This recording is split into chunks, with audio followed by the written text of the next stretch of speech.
recordamos con gozo y también con alegría, y yo también con un poquito de sentimiento de nuevos caminos, porque hoy termina nuestra serie de Éxodo. El propósito de viajar al Antiguo Testamento era que todos pudiéramos conocer un poco más del carácter de Dios a través de cómo Él se le presentó a su pueblo y cómo hoy se nos sigue presentando a nosotros.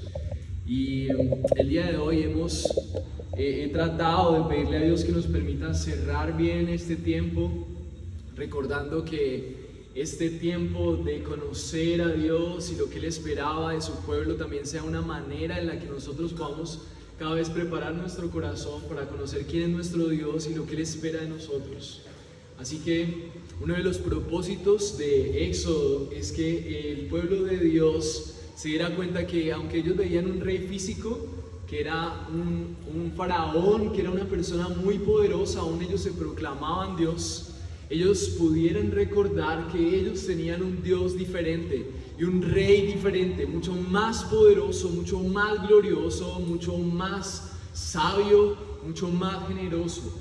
Y ese sentir de saber que ellos estaban encontrándose con su rey se veía manifestado en lo que ellos eran también como pueblo, y por eso están los mandamientos, porque eso les identificaba con el Dios que es un rey mucho mejor y mucho más superior que cualquier otra cosa o cualquier otra propuesta que ellos podían tener. Entonces eso hacía de ellos un pueblo que no solamente quería obedecer mandamientos, hacía de ellos un pueblo que deseaba a Dios, que estaba deseoso de tener ese Dios cerca, porque los mandamientos no eran algo que Dios les hubiera dado para probarles, sino que los mandamientos eran una celebración de ese Dios que ya les había aprobado, que ya les había liberado, pero quería que ellos vivieran en la bendición de ser su pueblo con esas ordenanzas que les iban a bendecir. Así que yo espero que este tiempo en donde nos hemos acercado al libro de Éxodo y al Éxodo 20 y los mandamientos sean una oportunidad para que ustedes reciban esa invitación de celebrar ser ese pueblo de Dios. Y el versículo que vamos a ver hoy está en el versículo 17 del capítulo 20 de Éxodo. Y quisiera que leyéramos por última vez el resumen de los 10 mandamientos para que los tengamos, y cuando nos pregunten cuál es el primer mandamiento, pues sepamos que Jesús lo resumió: amar a Dios sobre todas las cosas. Pero el primer mandamiento, según Éxodo, no es ese. El primer mandamiento está en el capítulo 20 de Éxodo, versículo 3, en donde Dios ordena a su pueblo: no tendrás otros dioses delante de mí. Es el primer mandamiento. El segundo mandamiento: no te harás ningún ídolo ni semejanza alguna de lo que está arriba en el cielo, ni lo que está abajo en la tierra, ni en las aguas, ni debajo de la tierra. No los adorarás ni los servirás, porque yo, el Señor tu Dios, soy Dios celoso. El versículo 7 dice: no tomarás el nombre del Señor tu Dios en vano, porque el Señor no tendrá por inocente al que tome su nombre en vano. Mandamiento cuarto, versículo 8: acuérdate del día de reposo para santificarlo. Mandamiento 5, versículo 12: honra a tu padre y a tu madre para que tus días sean prolongados en la tierra que el Señor tu Dios te da. Mandamiento 6, no matarás. 7, no cometerás adulterio. 8, no hurtarás. 9, no darás falso testimonio contra tu prójimo. Y por último, el que vamos a estudiar hoy: no codiciarás la casa de tu prójimo, no codiciarás la mujer de tu prójimo, ni su siervo, ni su sierva, ni su buey, ni su asno, ni nada que sea de tu prójimo. Esta es la palabra de Dios, y quiero que podamos orar juntos para terminar esta serie y que podamos conocer lo que Dios espera de nosotros y cómo nos pastorea a través de este texto. Oremos. Señor, gracias por esta mañana. Gracias por traernos a tu presencia. Gracias por pensar en un día para que nuestros corazones reposen y podamos encontrar nuestro todo en ti, Señor. Olvidamos que vivir es Cristo. Nos enfocamos en codicias, Señor, nos enfocamos en acumular, nos metemos en sistemas sociales que nos han hecho creer que somos alguien por lo que logremos o por lo que tengamos, Dios. pero quiero rogarte que tu reino venga a nuestros corazones y que en esta mañana nosotros podamos con certeza, Señor, saber que tú nos estás guiando a ser un pueblo que es diferente, más bendecido, más amado, más próspero, más lleno de paz, de gratitud, de amor, de gracia, porque tú eres un Dios así. Déjanos y ayúdanos, revélanos la importancia de saber quién eres tú, Señor. Te lo pedimos en el nombre de Cristo Jesús. Amén. Nuevamente el versículo 17 dice: no codiciarás la casa de tu prójimo, no codiciarás la mujer de tu prójimo, ni su siervo, ni su criada, ni su buey, ni su asno, ni cosa alguna de tu prójimo. Durante el Éxodo estuvimos viendo que el Antiguo Testamento, ya que fue el antiguo pacto con el que Dios se relacionó con su pueblo, todas las enseñanzas del Éxodo y los 10 mandamientos deben ser vistas a la luz de la obra de Cristo y del Nuevo Testamento, y eso hemos estado haciendo durante este tiempo. Una forma de entender la Biblia en el Antiguo Testamento es cómo se conecta con una verdad o con una enseñanza que también es usada en el Nuevo Testamento con esa verdad. Y durante este tiempo vamos a estar pensando que cuando Dios habla acerca de no codiciar a su pueblo, Él está entendiendo que producto de la caída su pueblo va a tener una tendencia a desear otra cosa que no es Él. Y por eso he denominado este tema, este sermón, deseando a Dios. Porque lo que Dios espera con este mandamiento, al igual que los otros mandamientos, es que sea un lindero para que tú no vayas hacia allá y no vayas más de eso, porque eso te va a llevar lejos de lo que significa disfrutar de ser el pueblo que Dios quiere bendecir. Entonces lo primero que vamos a ver es que deseamos un reino material. Ese es nuestro problema. Deseamos un reino material, pero el deseado del cielo, por su gracia y su amor, viene a derrumbar nuestros deseos de reinos terrenales. Su vida nos muestra que el reino terrenal no es nuestra salida. Y por último, vamos a darnos cuenta que cuando nosotros no le deseamos ni deseemos su reino, podemos recordar en Cristo que esta vida no consiste en nuestros propios reinos. Y esto nos va a llenar de una profunda libertad mientras caminamos en este lado de la gloria, en este tiempo en donde Jesús todavía no ha regresado y en donde todo este entorno nos está exigiendo tener dinero, tener una posición, ser el mejor en lo que hacemos para poder experimentar felicidad. Pero a través de este texto, el Señor, como si fuera un broche de oro, está cerrando los 10 mandamientos como todo en su palabra, con un gran cierre, en donde todos los creyentes tenemos que evaluar cómo conecta desde el principio el mandamiento de no tendrá otro Dios delante de Él, de amarle a Él, y este mandamiento de nuestra vida práctica. Dios esperaba que el pueblo de Él pudiera conectar las cosas grandes, gloriosas, santas y sublimes con su vida práctica.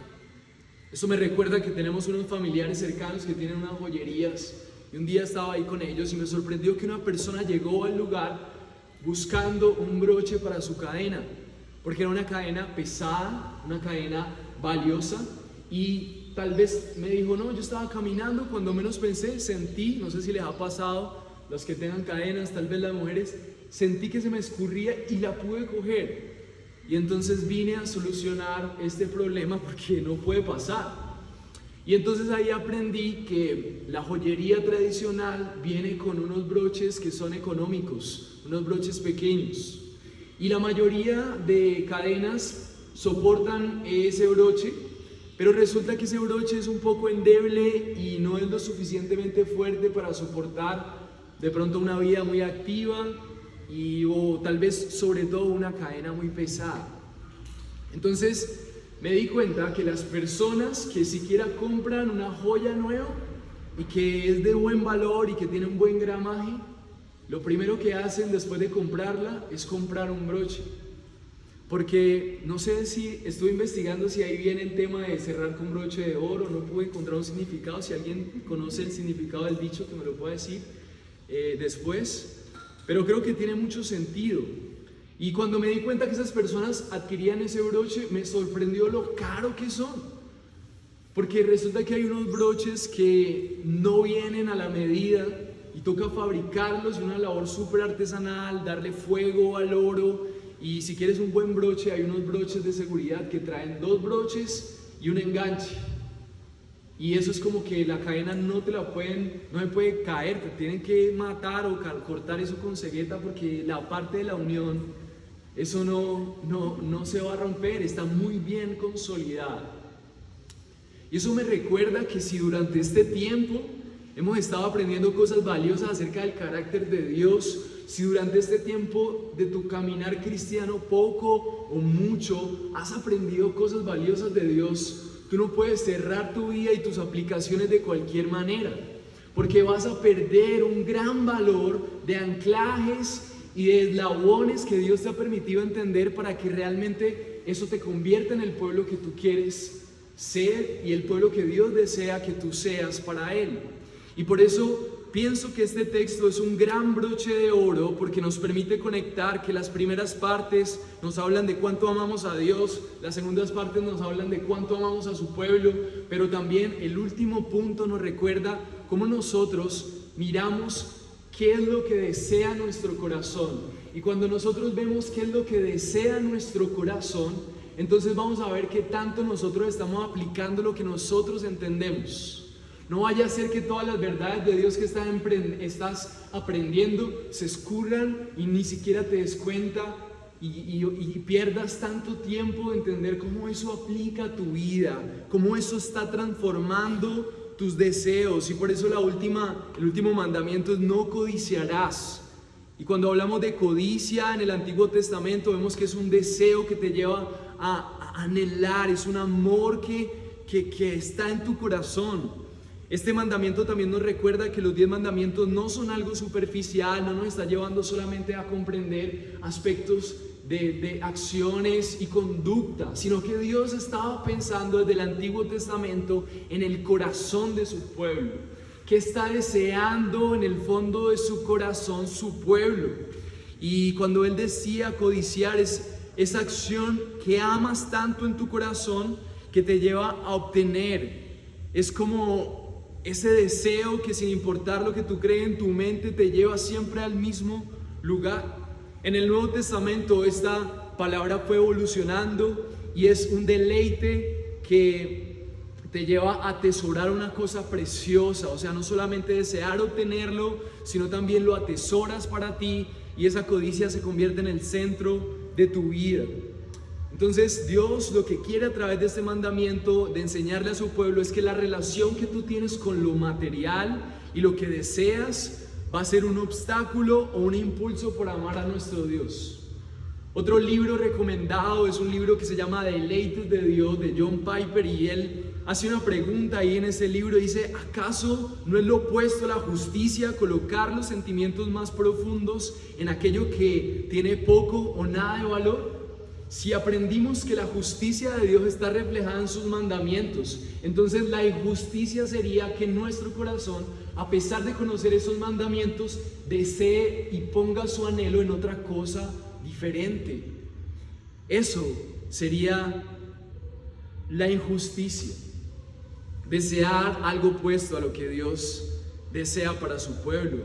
El deleite de Dios en la obediencia personal y en la justicia pública es claro en los 10 mandamientos. Él se deleita al ver que nosotros obedecemos aquellas cosas que Él dice: esto es bueno. Este comportamiento con tus amigos, con tus vecinos, con tu ciudad, contigo mismo es bueno. Y debes de anhelar eso y desear eso para ti. Aún desear a Dios. La codicia y el deseo de tener te robará como pueblo de Dios la oportunidad de conocer lo que Dios tiene para ti. El Señor, a través de los 10 mandamientos, finaliza con esto, porque le está recordando a su pueblo que si ellos siguen pensando en reinos terrenales, y Él sabía que cuando ellos empezaran a caminar en el desierto, ellos iban a empezar a desear, y pasó. El pueblo de Dios empezó a desear: ay, las verduras que comíamos en Egipto, allá teníamos por lo menos un refugio, a pesar de que abusaban de nosotros, por lo menos teníamos eso. Entonces tenemos un problema, y es que deseamos lo que no es justo, deseamos diferentes cosas a las que Dios desea para nosotros. Creemos que nuestros deseos son validados por nosotros mismos. Una frase que es el centro de este libro, que no es de John Piper, es de otro autor, pero es la cuña en este libro recomendado, Deleites de Dios. El valor y la excelencia de un alma se mide por el objeto de su amor. El valor y la excelencia de un alma se mide por el objeto de su amor. Lo que quiere decir el autor aquí es que tu vida y tu valor como ser humano se mide y se desarrollará en la medida en la que tú desarrollas todo lo que eres alrededor de lo que amas. Una vida que enfoca su amor en algo, poco a poco ese algo se va a convertir en todo lo que impulsa su vida. Y es por eso que hay muchos cristianos que dicen creo en Dios, pero sus vidas van en caminos opuestos a lo que Dios espera de ellos. ¿Acaso no es lo opuesto a la justicia de Dios? Lo opuesto a los 10 mandamientos es poner nuestros deseos más profundos en aspectos que no son importantes. Y por eso se habla de cosas tan cotidianas como, por ejemplo, la mujer del prójimo, la casa del prójimo, el siervo, la sierva, el buey, y ese tipo de cosas que son cosas cotidianas. Para Dios son cosas que no son tan importantes como las cosas gloriosas que Él tiene para nosotros. O sea que lo que nos está diciendo este texto es que nuestra tendencia, a pesar de conocer a Dios, va a ser que en lugar de que nosotros nos deslumbremos por su amor, por su gracia, por su misericordia, por su verdad, nos vamos a deslumbrar por el carro que compró el otro, por la casa que tiene el otro, por la mujer que tiene el otro, por el amor que tiene la otra, por lo hermoso del esposo de la otra, por la oportunidad que se le dio al otro.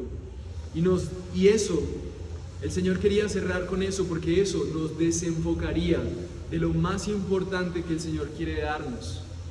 Y algo que quiero que concluyamos el día de hoy es que el Señor quería con su pueblo, al finalizar los 10 mandamientos, es que no puedes amar algo que no deseas.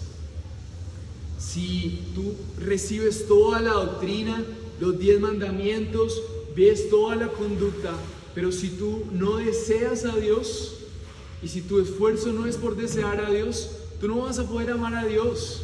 Y todo esto va a ser simplemente información, no vas a disfrutar. El pueblo de Dios no puede desear lo mismo que desean las demás personas, porque las demás personas no tienen algo tan glorioso como Dios mismo y sus planes para ellos. Entonces necesitamos desear a Dios. Y por eso el primer punto de hoy es que nosotros comencemos entendiendo que no deseamos a Dios. Nuestro verdadero problema con los 10 mandamientos y con toda nuestra vida cristiana es que nosotros deseamos un reino material. El Señor sabía que el versículo 17 iba a servir a su pueblo recordar que no codiciara. Es necesario que tú tengas en cuenta todo esto, pero algo que no quiero que olvides y que va a ser tu obstáculo para vivir estos 9 mandamientos y lo que viene aquí en adelante, es que tu corazón no desee estas cosas como el propósito de tu vida. Vemos en este mandamiento el deseo por lo material. Y lo que quiero que nos enfoquemos es que producto de la caída, producto de nuestra desobediencia a Dios, nosotros como seres humanos tenemos una ausencia de contentamiento, porque Dios es el único ser infinito, la única fuente de amor infinita, la única fuente de paz infinita, y todo lo que nosotros encontremos sobre la faz de esta tierra, sin importar cuánto dinero tengas, cuánto alcances y cuánto proyectes tus mayores sueños y todo lo que creas que son tus mayores proyectos, la conclusión es que eso no te va a hacer feliz, porque fuiste creado por un Dios de dimensiones infinitas, de dimensiones extraordinarias, y tu corazón solamente encuentra su saciedad en codiciar y aún desear aquel que puede satisfacer tu corazón verdaderamente. Entonces, cuando entendemos eso, tenemos que empezar reconociendo, así como dice Oseas capítulo 10, versículo 1, dice: Israel es un viñedo frondoso, dando fruto para sí mismo. Según la abundancia de su fruto, así multiplica sus altares. Cuando más rica era su tierra, más hermosos hacían sus pilares sagrados. El profeta Oseas está mucho tiempo después de los 10 mandamientos. Y lo que está manifestando es un pueblo que, en lugar de vivir como ese pueblo de Dios y disfrutar lo que Él tenía para ellos, ellos se habían enriquecido, y con sus riquezas ellos cada vez estaban más lejos de tener a Dios como su Dios, y cada vez con sus riquezas ellos levantaban altares a otros dioses. Entre más se hacían ricos, más buscaban su salvación en otros dioses, en riquezas, en éxito, en deseo, en amor y en tantas cosas que la sociedad nos propone como salvadores falsos. Entonces, ¿qué es lo que nos muestra lo largo de toda la historia del pueblo de Dios? Nos muestra que nosotros no somos diferentes. Tú, hermano, hermana, no eres diferente. Si tú tienes un anhelo en tu corazón y tú estás convencido de que eso va a ser tu felicidad, déjame decirte que ese va a ser el obstáculo para que tú descubras realmente cuál es el propósito de Dios con tu vida, disfrutar de Dios, desearle a Él y ser amado y disfrutar de ser amado por Él. Con esto no quiero decir que no hay que proyectar nuestros sueños y hay que buscar maneras de salir adelante. Pero tenemos que partir desde el hecho de que ninguna de las cosas que busquemos, ni ninguna de las cosas que anhelemos van a ser nuestra felicidad. Tenemos que reconocer que hay un descontento generalizado y que esta sociedad nos ha hecho creer que si vamos a tener esto, entonces seremos felices. Ay, si tan solo tuviera más de esto. Si tan solo tuviera más dinero, si tan solo fuera más amado, si tan solo tuviera esta persona, si tan solo lograra dominar esta técnica o esta habilidad. Tenemos que partir del hecho de que nada sobre la tierra puede saciar nuestro corazón, no importa lo que sea. Y como sabemos que toda la ley de Dios tiene que ser vista a la luz del Nuevo Testamento, quiero que vayamos a Lucas 12, versículo 13, y vamos a ver cómo Jesús conecta la enseñanza de la codicia para traernos en esta era lo que nosotros necesitamos entender. Lucas 12, versículo 13 en adelante, hasta el versículo 21 dice: uno de la multitud le dijo: Maestro, dile a mi hermano que divida la herencia conmigo. Versículo 14 dice: Hombre, le dijo Jesús, ¿quién me ha puesto por juez o árbitro sobre ustedes? También les digo, estén atentos y cuídense de toda forma de avaricia, porque aun cuando alguien tenga abundancia, su vida no consiste en sus bienes. También les refirió una parábola diciendo: la tierra de cierto hombre rico había producido mucho, y pensaba dentro de sí diciendo: ¿qué haré? Ya que no tengo donde almacenar mis cosechas. Versículo 18 dice: entonces dijo: esto haré, derribaré mis graneros, edificaré otros más grandes, y allí almacenaré todo mi grano y mis bienes. Y diré a mi alma: alma, tienes muchos bienes depositados para muchos años. Descansa, come, bebe, diviértete. Pero Dios les dijo, Jesús les dijo: necio, esta misma noche te reclamarán el alma. Y ahora, ¿para quién será lo que has provisto? Y Jesús, nuestro Señor, versículo 21 dijo: así es el que acumula tesoro para sí y no es rico para con Dios. Y vamos a ver cómo Jesús describe esto. Lo primero que Jesús nos permite ver en este texto es que uno de la multitud se acerca y le dice: Maestro, dile a mi hermano que vivía la herencia conmigo. No se sabe quién era de la multitud, pero era claro que no era uno de sus discípulos. Había multitudes y seguramente alguien vio que Jesús podía hacer algo con su situación, y él se acerca y le dice: Maestro, dile a mi hermano que vivía la herencia conmigo. Ni le conoce, ni era cercano seguramente, y empieza a decirle al Dios del universo hecho carne, que vino a mostrar su reino a la gente que no le conoce, le dice lo que tiene que hacer, le da una orden a Jesús. Y esto me recuerda a mi propio corazón me recuerda a la teología de la prosperidad, me recuerda a tanto de nuestros deseos, que en lugar de venir a la presencia de Dios con reverencia y decirle: Dios, mira, estoy en esta situación, guíame Dios, llévame a tu verdad, llegamos directo a la presencia de Dios sin ninguna reverencia. Dios, ¿por qué no me das plata? ¿Por qué no me das un esposo? ¿Por qué no me das sanidad? Dándole órdenes a Dios, sin ni siquiera ser de los íntimos. A mí me tiene muy sorprendido escuchar a gente que dice que es cristiana diciendo: si Dios es bueno, entonces debe traer prosperidad a mi vida. Si Dios es bueno, entonces tiene que sanarme. Si Dios es bueno, entonces tiene que darme un esposo o una esposa. Si Dios es bueno, tiene que hacer lo que yo quiera porque Dios es bueno.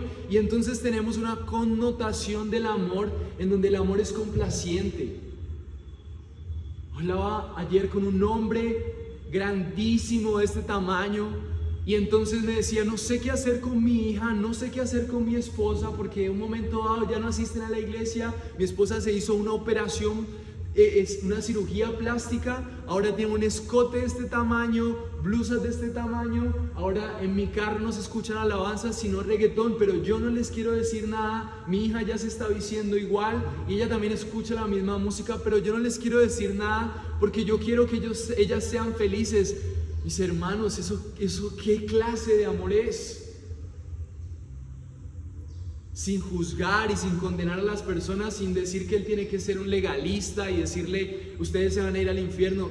Si como padre, si como hermano, si como amigo, tú sabes que hay unas decisiones que esa persona está tomando que están aún alejándole de Dios y le están inclinando hacia otras cosas. Hombre, ¿cómo vamos a decir que por complacer entonces vamos a permitir que las personas, no estoy hablando nada en contra del reggaetón, porque los ritmos no son satánicos, es nuestra convicción aquí, pero sabemos que una niña de 13 años, siendo impulsada por una cultura sexualizada y todo lo que estamos viendo producto de ese tipo de decisiones, no son algo que va a traer algo bueno. ¿Qué va a producir en el efecto de una esposa que es para un esposo que se comporte de esta manera, a su hija, a su ejemplo y todo lo que viene de ahí en adelante? Pero creemos que Dios también tiene que ser así y como Dios es bueno tiene que complacerme. Es una perspectiva equivocada. El Salvador, el versículo 14 dice que Jesús le responde, le dice: hombre, le dijo Jesús, ¿quién me ha puesto por juez y árbitro entre ustedes? O sea, ¿quién es el que me ha puesto? O sea, como si Jesús le dijera: mira, estás fuera de contexto, o sea, mi rol aquí no es ese. Yo no vine a cumplir tus sueños de una herencia para ti. Ese no es mi rol. Ahora el versículo 15 dice: también les dijo: estén atentos y cuídense de toda forma de avaricia, porque aun cuando alguien tenga abundancia, su vida no consiste en sus bienes. Entonces Jesús, de una manera sobrenatural, empieza a ver a este hombre que no le busca para sus propósitos, sino para sus propósitos, y se dio cuenta que su corazón estaba persiguiendo la codicia. Estaba buscando a Jesús para llevar a cabo sus sueños codiciosos de herencia. Entonces Jesús usa ese ejemplo para decir: estén atentos y cuídense de toda forma de avaricia. Se parece al último mandamiento, como si fuera un recordatorio. El Señor le dice a su pueblo: cuídense de desear. Cualquier forma en la que ustedes estén tratando de conseguir para llevar a cabo su felicidad es una forma en la que ustedes van a encontrar un ídolo falso. Si ustedes codician tener algo, es porque hay una esperanza en el fondo de su corazón de que si ustedes tienen eso, entonces serán felices. Y Jesús dice: cuídense de cualquier forma de codicia. ¿Por qué definimos la felicidad si tenemos o no tenemos? ¿De dónde salió esto de que la felicidad es tener? ¿De dónde salió este dicho de que yo prefiero llorar en un Ferrari? ¿De dónde salió esto? Esto salió, mis hermanos, de un mundo sin Dios. Esto salió de un mundo que no conoce las cascadas amorosas infinitas de la bondad de Dios llenando el corazón de un hombre sediento. Y es por eso que el pueblo de Dios no puede basar su felicidad en esas cosas. El hombre necesita sentido de vida, entonces busca realización, felicidad en las cosas, en el romance, en el dinero, pero Jesús está desafiando este sistema diciendo, esta no es la vida. Aún el que tenga, dice Jesús, aún el que tenga un montón de bienes, aunque esa persona sea feliz diciendo que tiene un montón de dinero, su vida no consiste en eso. ¿Por qué su vida no consiste en eso? Porque el Rey, el Señor, el gobernante, el creador, el amo del universo creó nuestras vidas para que nuestro deleite y propósito estén en Él, única fuente de amor, verdad, felicidad eterna. Así que cualquiera que esté buscando su propósito en otra cosa, su vida no va a consistir en eso, y tarde o temprano se va a dar cuenta aquí en la tierra o cuando todo acabe que la vida no consistía en eso. No consiste en ser amado como debería, en ser aceptado, en el trabajo que tengo, en cómo me va. Debemos recordar las palabras de Jesús como pueblo de Dios todo el tiempo. La vida no consiste en lo que tengo, la vida no consiste en lo que la gente me dice. Soy pueblo de Dios, soy llamado para propósitos diferentes. Lo que dice Instagram de los viajes y la felicidad no es mi vida. Mi matrimonio perfecto, mi amor idílico, mi excelencia académica no es la vida. Y entonces la parábola del granjero aumenta el ejemplo de cómo Jesús desafía cómo esta sociedad se ha volcado a encontrar su significado en lo material. Versículo 16 dice, también le refirió la palabra diciendo, la tierra de cierto hombre rico había producido mucho. Y vamos a ver en esta parábola 3 características de una vida que está enfocada en lo material equivocadamente. Lo primero es una vida que está enfocada en tener más. El versículo 17 dice que este hombre de la parábola pensaba dentro de sí diciendo, ¿qué haré? Ya no tengo dónde almacenar mis cosechas. Entonces lo que estaba pensando esta persona era que aunque tenía lo suficiente, necesitaba vivir una vida. Ahí ya cambió el sentido de su vida. Esta persona como sentido de su vida no estaba pensando en usar sus recursos para construir una mejor vida con su familia, ayudar a su comunidad, no. Su vida se enfocó en decir, necesito hacer algo para que pueda almacenar más. Entonces, primera característica es una vida enfocada en tener más de lo necesario. Este mundo nos ha dicho que eso es bueno. Si tú tienes ropa, si tú tienes techo, si tú tienes salud, seguridad, tienes lo necesario. Pero este mundo nos ha hecho sentir miserables si no tenemos el último teléfono, si no tenemos la última posición, tantos títulos, la mejor nota, el mejor carro, y entonces nos sentimos miserables. Necesitamos más. ¿Quién se inventó eso? Una sociedad sin Dios. El pueblo de Dios no puede vivir así. Versículo 18. Entonces dijo, esto haré, como si fuera una gran idea. Dice, esto haré, derribaré mis graneros, edificaré otros más grandes y allí almacenaré todo mi grano y mis bienes. Su conclusión y su enfoque es que derrumbaría sus graneros y edificaría otros más grandes para almacenar. Y miren, ¿saben qué es lo engañoso de esto? Que cuando la sociedad ve a hombres como estos, dice, wow, qué hombre tan inteligente, qué hombre tan sabio, como sabe manejar las finanzas de la manera en la que se proyecta y por eso le va bien. Y entonces los cristianos se creen también la película de que también tienen que vivir en esa misma escena en donde ellos se concentran en adquirir más. Mis hermanos, hay principios económicos en la Biblia. Siempre hemos querido abrir un curso de economía bíblica y más. Las oraciones que tenemos aquí para la ofrenda son tiempos en donde me inspiro en esos principios. Y Dios quiere que su reino llegue a la forma en la que nosotros administramos. Pero una cosa muy diferente es administrar fielmente y otra cosa muy diferente es que esa administración fiel tenga en el fondo de nuestro corazón ser sabios para tener más y que el enfoque de nuestra vida en lugar de los propósitos de Dios sea tener más. Y ahí el cristiano, por más de que venga a la iglesia, se dejó robar el sentido de su vida. Dios quiere un pueblo para manifestar su gloria y para mostrarle al mundo que Él está vivo, para mostrar sus propósitos, no para que los cristianos vengan a la iglesia, aprendan cosas mientras ellos forman su reino con sus bienes y se pierde el propósito principal que Dios tenía con tu vida. Fuimos llamados para manifestar su gloria. El versículo 19 ya llega a la profundidad y es una necedad del corazón. Dice el versículo 19: diré alma mía, tiene muchos bienes depositados para muchos años, descansa, come, bebe y divierte. Ya se creyó la mentira. El problema de entrar en este sistema consumista es que una vez que lo pruebas, tú crees que es así. Y tal vez ya estás engañado hace mucho tiempo. Y entonces la segunda característica es que la necedad en nuestro corazón nos hace creer que tener más nos hará feliz. Entonces, si tú por alguna razón crees que si tuvieras más dinero serías más feliz y más estable, caíste en la mentira de un sistema sin Dios y necesitas evaluar tu corazón. Lo que necesitamos es vivir en Cristo. Él es nuestra realización.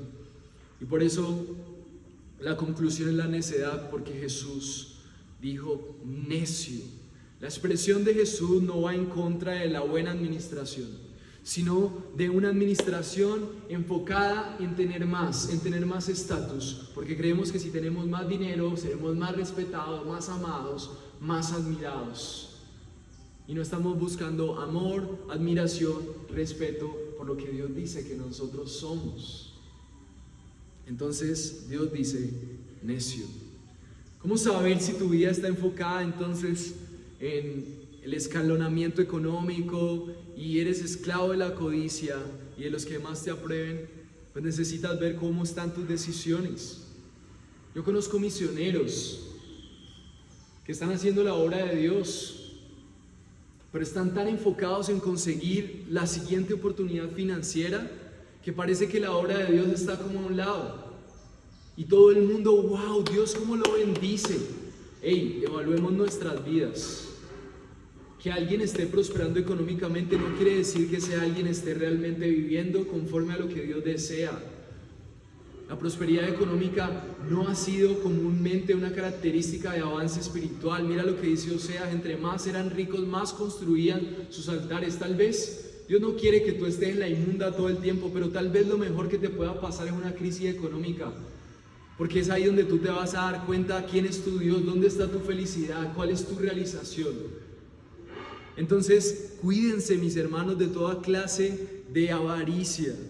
Sus oraciones son: Señor, muéstrame a Cristo, muéstrame más de ti, llévame a predicar a los necesitados de mi barrio. O tus oraciones son: Señor, por favor, bendíceme, tú sabes que necesitamos pagar la cuota, Señor.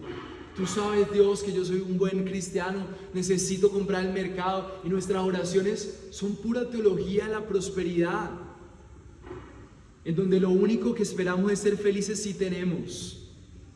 ¿Saben lo que dice Jesús? Esta misma noche reclamarán tu alma, ¿y para qué te será lo que has provisto? ¿Para qué te servirá? Dice el versículo 21, así es el que acumula tesoros para sí y no es rico para con Dios. La tercera característica es que cuando estás engañado, una vez que creíste en ese sistema, una vez que te creíste las mentiras, la última característica y la más nefasta es que ignoras la riqueza de Dios. Por eso Dios cierra sus 10 mandamientos diciendo: no codicies, porque si estás desenfocado en eso, entonces vas a ignorar que Dios tiene un mundo de riquezas abundantes para ti, para tu familia, para los que te rodean, pero tú estás concentrado en conseguir un carro, tú estás concentrado en conseguir un título y se te fue la vida buscando, al igual que las personas, realización en nada. Y cuando vuelva el Señor, ¿qué hiciste? ¿Qué hiciste con tu vida? Sigue estudiando, mi hermano, sigue esforzándote, hermana, sigue buscando maneras de salir adelante con las cosas que tienes, los dones que Dios te ha dado, la carrera, pero no esperes que eso sea el centro de tu vida, porque vas a terminar siendo el hombre más infeliz. Lo hemos visto en famosos, en ricos, terminando sus vidas tristes, aunque hayan construido multitudes y millonarias sumas de fama y dinero. No es la realización. La sociedad sin Dios lo sabe. El pueblo de Dios tiene que estar seguro que su felicidad está en el Señor, que el deleite infinito y eterno de Dios, en el mismo Dios, pueda fluir en nosotros a través del Espíritu y convertirse en nuestra gloria, en nuestro gozo. Mi gozo es saber que mi Dios está conmigo, su amor infinito me llena. No necesito el amor de las personas para sentirme aprobado, no necesito un peso en el bolsillo para sentirme seguro, porque mi vivir es Cristo. ¿Es o no es? ¿En quién hemos creído? Jeremías 2, versículo 12 dice: me han abandonado a mí, fuente de agua viva, y han cavado sus propias cisternas rotas que no retienen el agua. El pecado del pueblo de Dios es que, teniendo las cascadas infinitas del amor de Dios, va y busca en desiertos saciar su sed. Este mundo está sediento. Tú no puedes buscar saciar tu sed en fuentes de amor. La gente, cuando te cases, si te casaste o si no te has casado, déjame decirte, el matrimonio no tiene la capacidad de hacerte más feliz. El matrimonio glorifica a Dios. El matrimonio es hermoso, el amor es hermoso, tener familia es hermoso. Deséalo, porque Dios dice que es bueno. Pero si tú basas tu felicidad en el amor que una persona te va a dar, estás tremendamente arruinado, porque los pecadores no sabemos amar. Y es tiempo de que tú te defraudes de todo. Dios quiere que tú te defraudes de todas las cosas, para que puedas encontrar tu todo en Él. Porque solamente Él es Dios, solamente Él puede amar con fidelidad, solamente Él puede llenarte de la paz, porque Él es soberano. Él es perfecto, Él puede amar con fidelidad.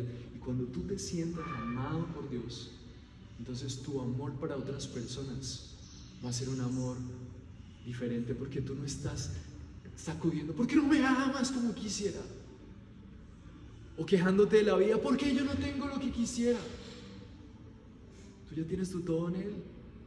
Mira, no me estás amando como quisiera, pero entiendo en el amor infinito de Dios que yo aún debo de amar, y vas a empezar a amar a la gente que aún te está haciendo daño, y vas a ser feliz, porque no estás esperando que tu felicidad dependa de cuánto te amen, de cuánto tengas. Quiero hacerte una pregunta de dónde estás. ¿Cuáles son las cisternas rotas donde tú esperas encontrar agua que no hay?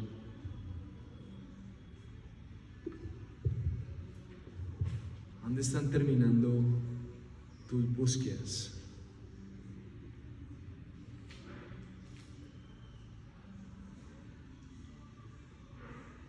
¿Cómo has justificado tu codicia pidiéndole a Dios otra cosa que no sea Él? Pueden ser cosas buenas, pueden ser cosas chéveres, pero si no tiene el nombre de Jesucristo, Señor, está buscando en el lugar equivocado. Y eso, aunque parezca bueno, aunque tus papás te lo hayan enseñado, aunque la sociedad te lo haya dicho, eso va a ser el obstáculo para que tú realmente descubras cuánto Dios te ama y cuánto gozo hay en Él. Entendiendo que esa es nuestra realidad, la buena noticia es que, a pesar de que nuestro corazón busca en cisternas rotas lo que solamente la fuente de Dios y amor puede darnos, la buena noticia es que el deseado del cielo derrumba nuestros deseos terrenales. Cuando el Señor dijo: no codiciarás, es porque desde el principio Él sabía que nosotros íbamos a tener un deseo descontrolado de buscar en otras cosas lo que solamente Él podría darnos. Entonces, cuando Dios habla de este mandamiento, Él realmente a quien está apuntando es a Cristo, porque solamente Cristo puede ser tan deseable, puede ser tan hermoso, puede ser tan amoroso, puede ser una fuente de tanta gracia, que solamente Cristo puede derrumbar nuestras búsquedas falsas. Cuando nos diéramos cuenta que nuestro deseo descontrolado, desde lo más mínimo, está dañando nuestras vidas, nos está haciendo infelices, entonces caeríamos en cuenta de algo importante, y es que necesitamos ser salvados de un corazón que desea locamente cualquier cosa que no es Dios. Hace 200 años, Thomas Chalmers escribió una de las frases más famosas para defender el Evangelio, y dijo: el Evangelio es como el poder expulsivo de un nuevo afecto. Y es una filosofía en donde se cree que la única manera de cambiar una conducta enfermiza y que realmente nos está destruyendo, es encontrar una conducta más fuerte, pero que pueda reemplazar el lugar que está ocupando esa otra conducta.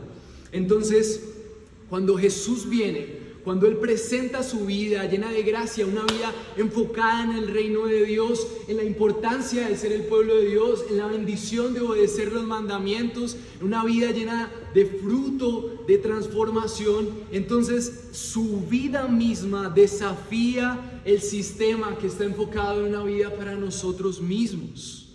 Ageo 2:7 dice: y haré temblar todas las naciones, y vendrá el deseado de todas las naciones, y llenaré de gloria esta casa, ha dicho Jehová de los ejércitos. Jesús es lo que realmente estás deseando detrás de todas tus búsquedas, porque Él es la conexión con el único que puede saciarte. Y la promesa de Ageo es que vendría un hombre, vendría un Salvador, vendría Dios, y sería el deseado de las naciones, lo que todas las naciones están deseando, incluyéndote a ti. ¿Cómo Jesús entonces puede convertirse en el poder expulsivo de un nuevo afecto? ¿Cómo nuestro deseo por Él destruye nuestros deseos destructivos? Miren esta escena que casi no la vemos, está en Hechos 1, versículo 1 al 11. Está la narración que hace Lucas acerca de Jesús. En resumen, Lucas está presentando el verdadero Salvador, pero no como cualquier Salvador. Él es un rey que nadie conoce, y Él está hablándole a los gentiles a través del Evangelio de Lucas y el libro de Hechos, que necesitan comprender que todo lo que vieron en la vida de Jesús es que Él es Dios y Él es el rey, y Él es la fuente de todos sus deseos, Él es la satisfacción de todos sus anhelos. Y entonces Hechos empieza así, dice: en el primer relato, estimado Teófilo, escribí acerca de todo lo que Jesús comenzó a hacer y a enseñar, hasta el día en el que fue recibido arriba en el cielo, después de que por el Espíritu Santo Él había dado instrucciones a los apóstoles que había escogido. A estos también, después de su padecimiento, se presentó vivo con muchas pruebas convincentes, apareciéndosele durante 40 días y hablándoles de lo relacionado con el reino de Dios. Y este texto nos narra acerca de cómo fue ese momento en donde Jesús resucita, por 40 días se presenta a los apóstoles. Y dice el versículo 9: después de haber dicho estas cosas, fue levantado mientras ellos miraban, y una nube lo recibió y lo ocultó de sus ojos. Mientras Jesús ascendía, estando ellos mirando fijamente al cielo, se les presentaron dos hombres de vestiduras blancas, que les dijeron: varones galileos, ¿por qué están mirando al cielo? Este mismo Jesús, que ha sido tomado de ustedes al cielo, vendrá de la misma manera, tal como lo han visto ir al cielo. Mis hermanos, esta porción abre la puerta de una nueva realidad. Cuando en la primera parte de este versículo dice: después de su padecimiento, la conexión que Lucas está haciendo en el libro de los Hechos es que después de todo lo que Jesús padeció, Él viene a contarle a sus discípulos la razón por la cual Él padeció.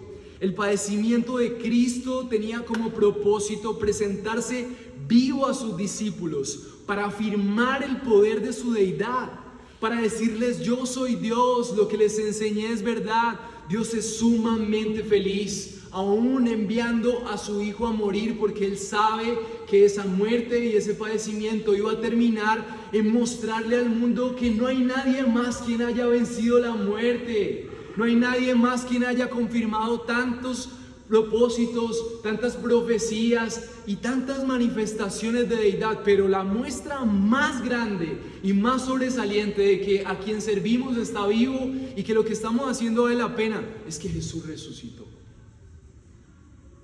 Y que cada uno de sus padecimientos valió la pena porque se presentó vivo. Y la palabra de Dios nos deja la imaginación. ¿Cómo sería un Salvador, el dueño del universo resucitado? Dice: con muchas pruebas convincentes se apareció durante 40 días y hablándoles de lo relacionado al reino de los cielos. El rey se presenta con su manifestación gloriosa y les empieza a enseñar, miren, el reino de los cielos, recuerden, ¿se imaginan lo que significaría para ellos?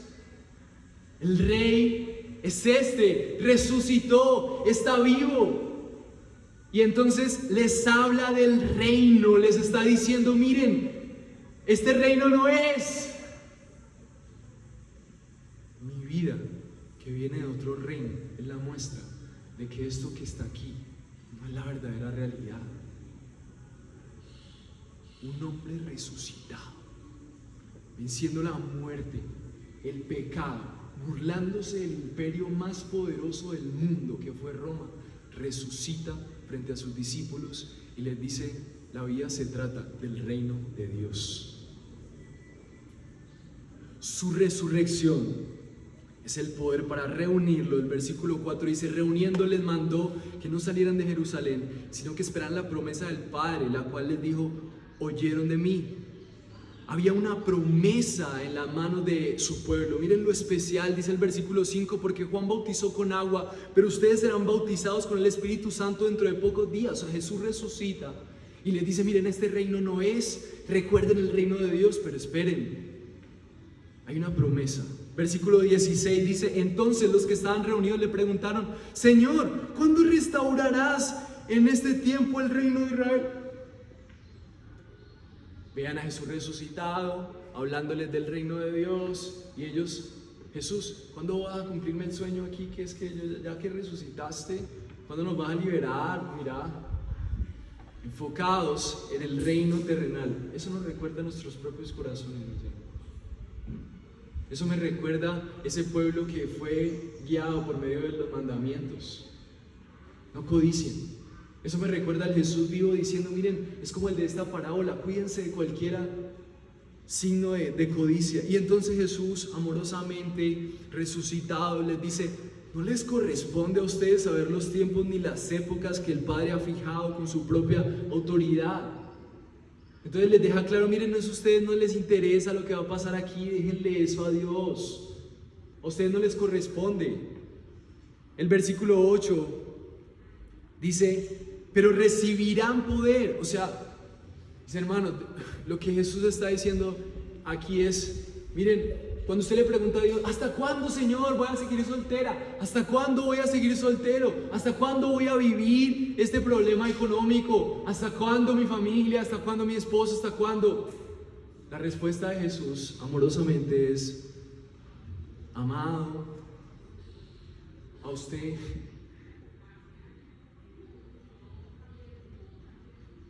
déjele eso a los misterios de Dios. Deje que Dios siga actuando. Descanse en que Él está en el control. Pero algo que a usted sí le importa y algo que le va a llenar de sentido su vida, algo por lo que vale la pena morir, no solamente vivir, dice el versículo 8, pero a pesar de la violencia, a pesar de la soledad, a pesar de la pobreza, a pesar de la desesperanza, a pesar de la falta de amor, a pesar de la pereza, a pesar del miedo, a pesar de todo lo que usted esté viviendo, Jesús dice, pero recibirán poder cuando el Espíritu Santo venga sobre ustedes y serán mis testigos en Jerusalén, en toda Judea, Samaria y hasta los confines de la tierra. El Dios resucitado viene a hablarle al mundo que existe un reino diferente, que Él es el Rey, y Él está diciendo, miren, no piensen en tonterías, piensen en ser mis testigos, porque algún día yo voy a regresar y lo que realmente va a importar aquí es que cuando yo regrese yo me voy a ir con los que se enfocaron en mi reino. Esto no es para gente religiosa, mis hermanos. Esto es para gente loca. Esto es para gente que ve en Jesús la verdad de la vida. La vida no es un montón de religiosidades. La vida es Cristo, su reino, poder para hacer su voluntad, poder para decirle al mundo con tu vida que la vida consiste en Cristo. El propósito de la ley no es volvernos a los mandamientos, el propósito de la ley es que el mundo es como una gran multitud de testigos que está viendo quiénes son los cristianos. Y tu vida es una vida que da testimonio. Necesitamos recuperar la pasión y el deseo de ser los coequiperos del Rey. Esto no se compara con ser el presidente del país más rico. Esto no se compara. El pueblo de Dios ha sido llamado con amor para cumplir los propósitos del Rey, ser sus testigos, sus colaboradores. La palabra testigos en el idioma original en griego viene de la palabra martireo, que quiere decir la gente que murió por dar testimonio y contarle al mundo que existe un Rey, no gente que está enfocada en sus pobrezas. Mi hermano, levántate de ahí. Levántate de la autocomiseración, de sentirte solo. Levántate de ahí, porque hay un propósito más hermoso en Él. Y Cristo nos lo muestra, y el Espíritu Santo es nuestra compañía. El Espíritu Santo dice, Él estará con ustedes. Él estará. No estás solo. No es autosuperación. El Espíritu Santo, cuando Jesús se fue, el Espíritu Santo viene en los creyentes. Tú necesitas por fe confiar en que si has depositado tu confianza en Jesús, Él te fortalece en medio de la soledad, Él te fortalece en medio de la tentación, eres fuerte en medio de tus inseguridades. Y te puedes levantar de ahí porque el Espíritu Santo está en todo aquel que ha confiado en Jesús. Y le fortalece no para que diga que simplemente es bueno, sino para que pueda dar testimonio de que aún en la soledad, en la pobreza, en las dificultades, hay fortaleza y hay poder para testificar de quién Dios es. Así que el mandamiento de no codicies, por último, nos recuerda que cuando nosotros no deseemos a Dios, quiero concluir con esto, cuando no desees a Dios, cuando no quieras ser parte de ese pueblo que le testifica, cuando estés codiciando en tu corazón, en un mundo que codicia y te ha enseñado a codiciar, tienes que recordarte por fe, la vida no consiste en lo que poseo, sino en el deseado de las naciones. Y decía el profeta, aunque la higuera no florezca, aunque ni haya fruto en las vides, aunque falle la cosecha del olivo y los campos no produzcan alimentos, aunque en el redil no hayan ovejas ni vaca alguna en los establos, aún así yo me regocijaré en el Señor. Me alegraré en el Dios de mi salvación. El Señor y Dios es mi fuerza. Da a mis pies la ligereza de una gacela y me hace caminar por las alturas. Mis hermanos, los cristianos no son gente con cadenas de oro y con un montón de abundancia para decir que Dios les bendice. Los cristianos más fuertes históricamente son cristianos que les estaban matando, persiguiendo, pero aún así su fe estaba fuerte porque su reino no estaba en lo que pasaba aquí. Y las dificultades fueron un instrumento que Dios usó en la vida de los cristianos para que ellos puedan dar testigo y puedan dar testimonio de que Dios y su reino vendrán pronto, y que aunque pasemos por dificultades podemos decir con confianza, aunque la higuera no florezca, no voy a ser parte de un sistema codicioso, porque mi Rey es rico y en Él tengo la abundancia que necesito, la fortaleza, la sabiduría. Así que quiero decirte, mi hermano, tu vida y tu gozo no se puede tratar de tus circunstancias, de lo que tienes, de lo que te aman, de lo que te dicen. No es así. Tenemos un Dios que es sumamente feliz porque el centro de su gloria fue buscada a través de Cristo, y Él sabía que con ese centro de su gloria nosotros íbamos a ser felices. Él decidió que el centro del universo fuera su gloria, y tú no vas a ser más sabio que Dios. Gózate en conocer a Jesús, el único que te puede llevar a conocer la gloria de Dios y lo que Él es. Tu alegría es saber que tu nombre puede estar escrito en el libro de la vida y que puedes tener poder para enfrentarte a tus propios desafíos. Cerrar la serie de los 10 mandamientos con broche de oro es que nosotros consideremos si nuestras vidas están deseando a Dios. ¿Estás deseando a Dios? ¿Deseas levantarte cada mañana para conocerle y que Él satisfaga tus vacíos? Y que conocer la abundancia de sus riquezas te haga despreciar aún las oportunidades de seguir sedientamente buscando lo que la sociedad busca, la felicidad. La conclusión es que deseamos un reino material, pero el deseado del cielo y verle a Él derrumba nuestros deseos de reinos terrenales. Y la conclusión es que cuando no le desees, tienes que recordar que no consiste esto en tu reino. Entonces, como una muy buena aplicación es: sigue viniendo a la iglesia, te lo ruego. Aquí es donde se predica el reino. ¿En qué otro lugar en tu semana te hablan de que Dios va a volver, de que Jesús es la verdad?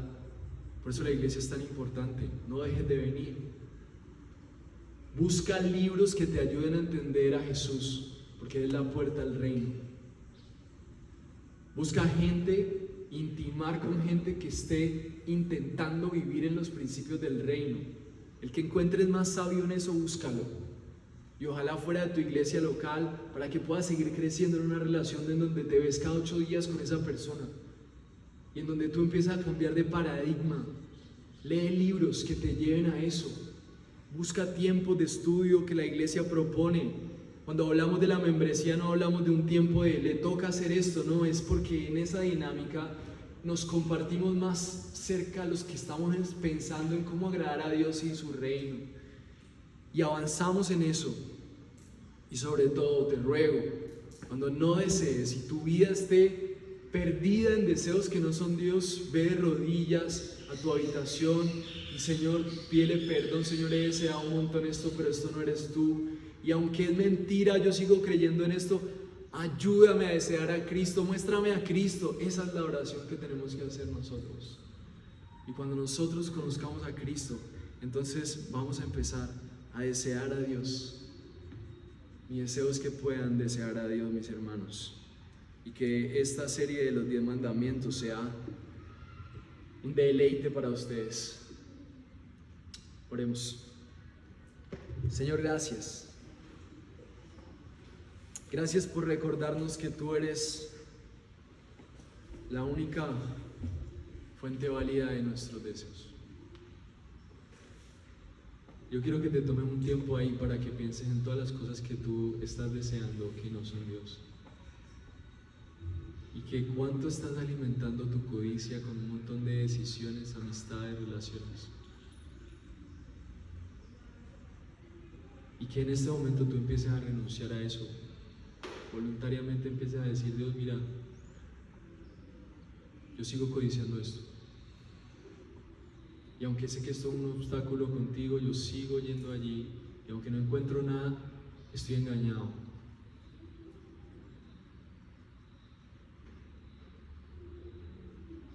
Si tú nunca has sentido que deseas a Dios, este es el momento de decirle a Dios: mira, yo nunca te he deseado y me arrepiento por eso también.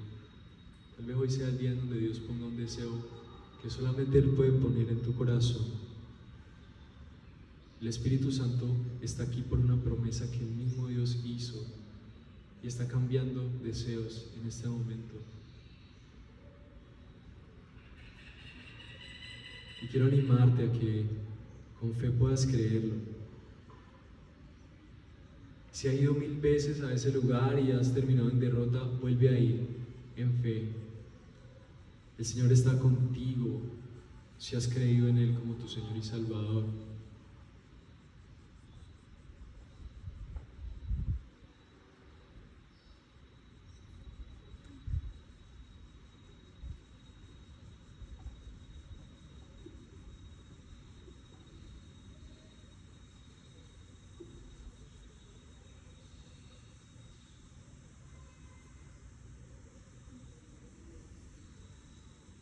Señor, voluntariamente abandonamos nuestra idolatría, Señor, nos están destruyendo.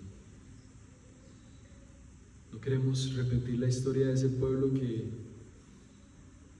yendo de camino a la tierra prometida, seguía deseando Egipto y su esclavitud. Perdónanos por la envidia a la gente que ni te conoce, Señor. Perdónanos por desear el camino de gente que va al infierno porque no te conoce, y aún así anhelar sus vidas, sus carros, sus familias, sus mujeres, sus esposos, su seguridad, cuando en ti lo tenemos todo. Ayúdanos a creerlo, que así como el pueblo de Dios caminó en el desierto y tu sombra y tu fuego les cubría y les arropaba, también creamos que tú eres nuestra vida. Vivir es Cristo. Te damos estas cosas en el nombre del Padre, del Hijo y del Espíritu Santo. Y de una forma muy especial yo te oro por estas personas. Y yo les bendigo en el nombre de Cristo Jesús, para que ellos puedan experimentar la revelación de saber que el vivir es Cristo y no sus condiciones.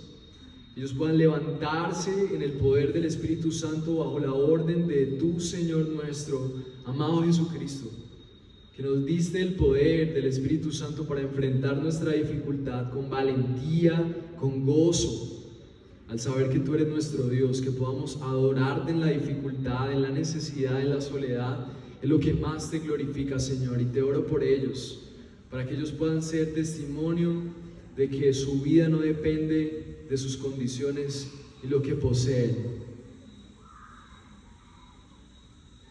Gracias por ellos.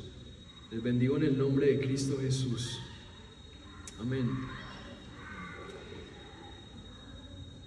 En esta segunda parte, en este segundo momento,